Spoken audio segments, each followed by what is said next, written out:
এক আলেমকে জিজ্ঞেস করা হলো, ফজরের সকালবেলার বাতাসটা এত স্নিগ্ধ সুন্দর কেন? সকালবেলা ফজরের বাতাসটা ঠান্ডা, স্নিগ্ধ, কোমল না কেন? উনি বলেছেন, কারণ এ সময় মুনাফিকদের নাকের দুর্গন্ধ বাতাসে মিশে না। সব মুনাফিকরা কম্বলের নিচে, সব মুনাফিক। তো ফজরের সালাতে যারা যেতে পারে না, তাদের মধ্যে হিপোক্রেসি ইজ গ্রোয়িং স্ট্রঙ্গার। নেফাকি বাড়ছে, এটা শক্ত হচ্ছে, স্ট্রং হচ্ছে।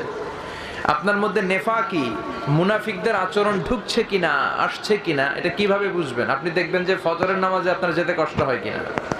যদি দেখেন যে না, ফজরের সালাতে আপনি পাক্কা মুসল্লি, তার মানে নেফাকি আপনার মধ্যে নাই, আলহামদুলিল্লাহ কবেন না?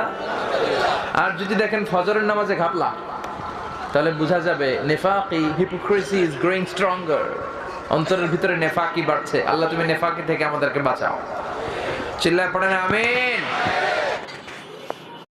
এক আলেমকে জিজ্ঞেস করা হলো, ফজরের সকালবেলার বাতাসটা এত স্নিগ্ধ সুন্দর কেন?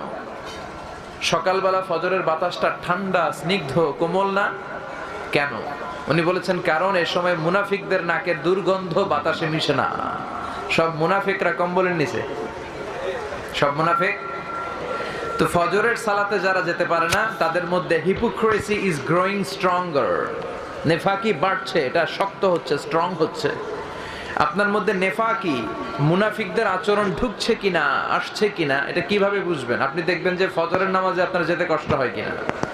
যদি দেখেন যে না, ফজরের সালাতে আপনি পাক্কা মুসল্লি, তার মানে নেফাকি আপনার মধ্যে নাই, আলহামদুলিল্লাহ কবেন না?